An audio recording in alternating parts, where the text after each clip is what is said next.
পয়লা December মার কাছে শুভরাত্রির প্রার্থনা। মা, তুমি তোমার সন্তানের সাথে লুকোচুরি খেলো কেন গো? যখন তোমার স্নেহময় মুখ দেখি আমার সব চাওয়া পূর্ণ হয়ে যায়। আমি এই পৃথিবীতে আর কিছুর আশা করি না, কিন্তু যখন তুমি তোমার ঐশী মুখটি ঘুমটার আড়ালে লুকিয়ে রাখো, তখন আমি এই পৃথিবীতে হারিয়ে যাওয়া শিশু হয়ে যাই। আমি শুধু কাঁদি কাঁদি এবং কাঁদি। তারপর তুমি আবার ঘুমটা তুলে তোমার করুণাময় মুখের আভাস দাও আমাকে। কৃপা করো মা, এবং তোমার ঐশ্বরিক মহিমা সর্বদা আমার কাছে প্রকাশ করতে থাকো।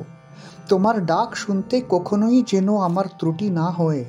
আমার হৃদয়ে যেন সর্বদা তোমার ঐশ্বরিক প্রভাবের জন্য উন্মুক্ত থাকে, এবং আমি যেন কেবল তোমারই কাছে সাহায্য চাই। জয় মা, জয় মা, জয় মা।